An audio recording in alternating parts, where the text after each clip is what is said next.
Hello everyone, कैसे हैं आप सब। एक बार फिर से आप सभी का हमारे चैनल पे स्वागत है। आशा करता हूं कि आप सभी अच्छे होंगे। दोस्तों, आज के इस वीडियो में हम एनआरआई और ओसीआई के लिए पैन और आधार लिंक से रिलेटेड हम आज 5 पॉइंट्स इस वीडियो में कवर करेंगे। तो सबसे पहला है कि क्या एनआरआई और ओसीआई को पैन को आधार से लिंक करना मैंडेटरी है।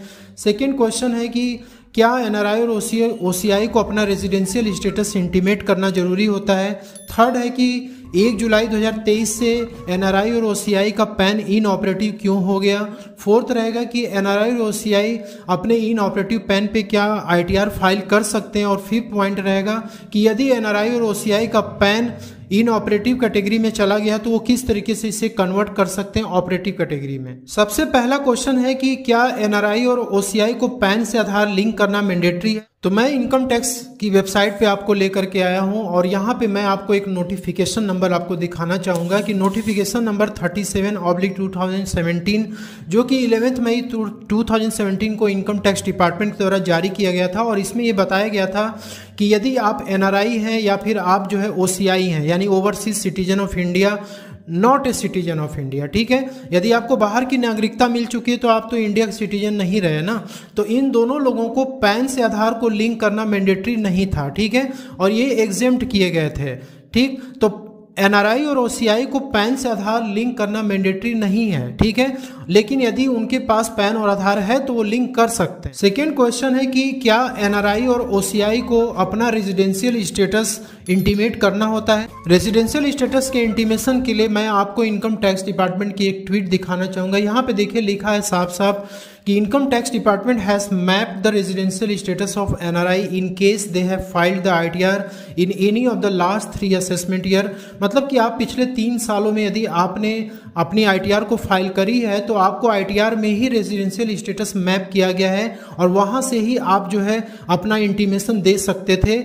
और they have intimated their residential status to the jurisdictional assessing officer.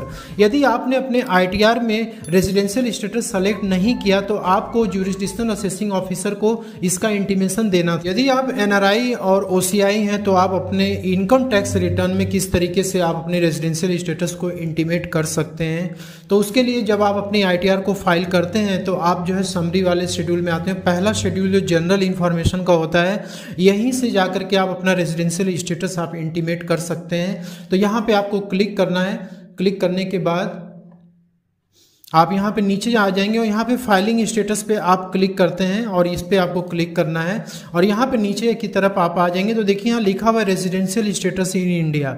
तो आप जब अपनी आईटीआर को फाइल पिछले 3 असेसमेंट ईयर में आपने फाइल किया लेकिन आपने यहाँ पे इसे रेजिडेंट आपने सेलेक्ट कर दिया, बाय मिस्टेक आपने सेलेक्ट कर दिया, ठीक है।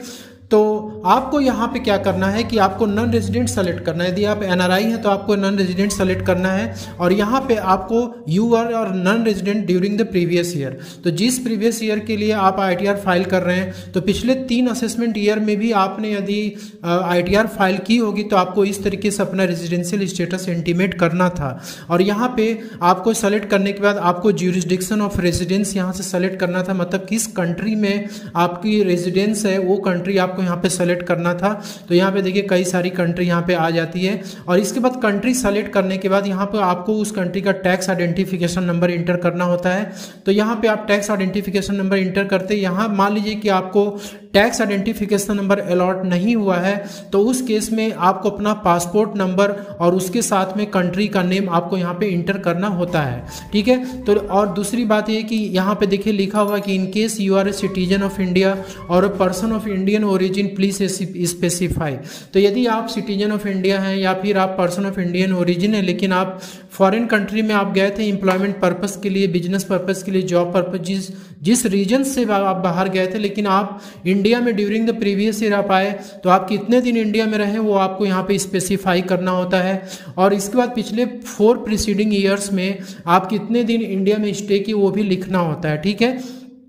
तो ये डिटेल आपको इस तरीके से इंटीमेट करनी थी अपनी रेजिडेंशियल स्टेटस, ठीक है। और आपको करना होता है क्योंकि ये मैंडेटरी है, आपको रेजिडेंशियल स्टेटस को इंटीमेट करना मैंडेटरी होता है। मान लीजिए कि यदि आपने आईटीआर फाइल करते समय आपने यहाँ पे अपना रेजिडेंशियल स्टेटस इंटीमेट नहीं किया, तो आपके लिए दूसरा ऑप्शन ये था कि आपको अपने JAO यानी कि जुरिस्डिक्शनल असेसिंग ऑफिसर को इंटीमेट करना था।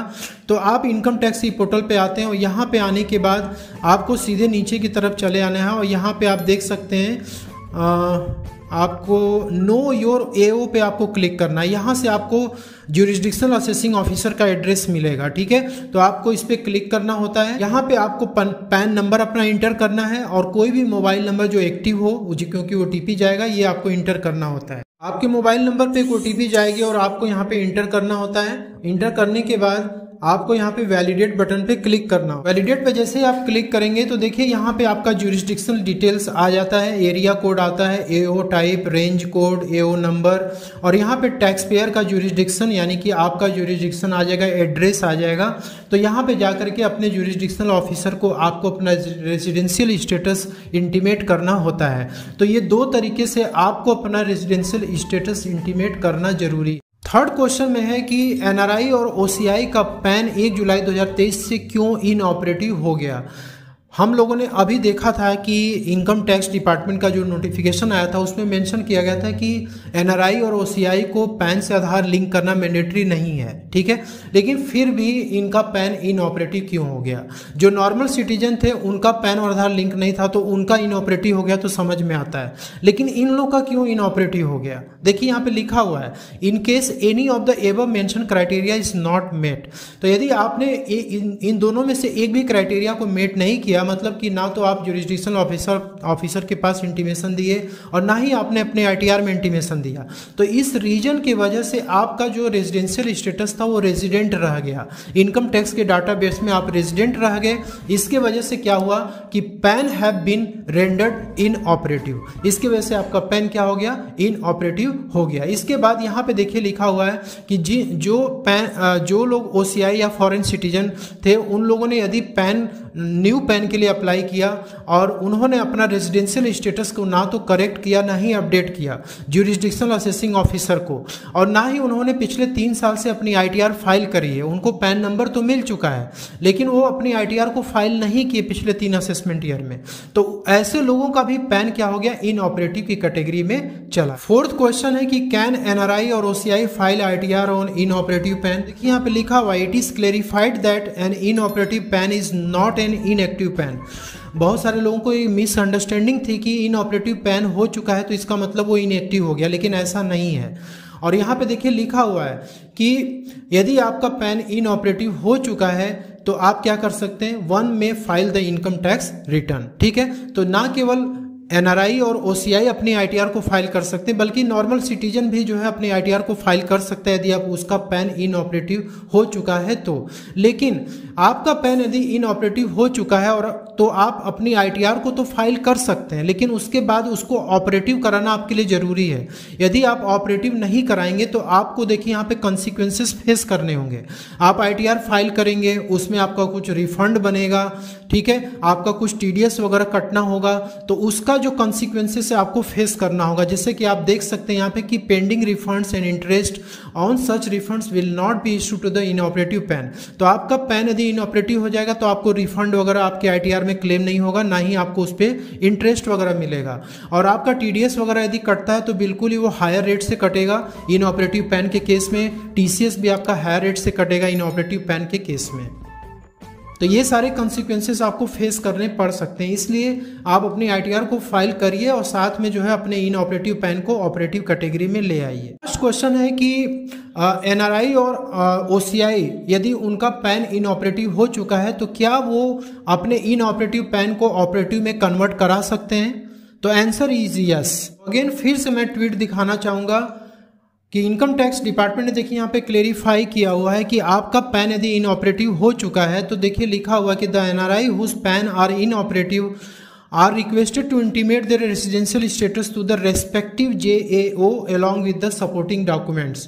अब आपको अपना पैन यदि इनऑपरेटिव से ऑपरेटिव बनाना है तो उस केस में आपको ज्यूरिसडिक्शनल असेसिंग ऑफिसर को ही इंटीमेशन करना होगा और सपोर्टिंग डॉक्यूमेंट के साथ आपको जाना होगा। ठीक है, यहाँ से आप इस लिंक पे क्लिक करेंगे तो भी आपको अपने ज्यूरिसडिक्शनल असेसिंग ऑफिसर का एड्रेस आपको मिल जाएगा। जैसे आप क्लिक करेंगे तो यहाँ पर पैन नंबर, मोबाइल नंबर आपको एंटर करना होगा, फिर वैलिड कंटिन्यू बटन पे प्रेस करेंगे तो आपको ज्यूरिसडिक्शनल असेसिंग ऑफिसर का एड्रेस मिल जाएगा। एनआरआई और ओसीआई अपने पैन को इनऑपरेटिव से ऑपरेटिव यदि करवाना चाहते हैं तो उनको मैं यहाँ पे देखिए इनकम टैक्स की वेबसाइट पे लेके आया हूँ और यहाँ पे देखिए आपको आने के बाद क्या क्या डॉक्यूमेंट्स आपको लगाने हैं जब ज्यूरिसडिक्शनल असेसिंग ऑफिसर के पास आप अपने पैन को इनऑपरेटिव से ऑपरेटिव करवाने जा रहे हैं तो आपको कुछ डॉक्यूमेंट्स लेके जाना है। यहाँ पे आपको असेसिंग ज्यूरिसडिक्शनल असेसिंग ऑफिसर के पास आप सपोर्टिंग डॉक्यूमेंट के साथ आप जाएंगे। जैसे आपको यहाँ पे अपना पैन कार्ड की कॉपी लेके जानी है और यहाँ नीचे जो डॉक्यूमेंट्स दिए गए इसमें से कोई एक डॉक्यूमेंट्स आपको लेके जाना है। ठीक है, जैसे आपको लेके जाना है पासपोर्ट की कॉपी लेके जा सकते हैं या फिर आप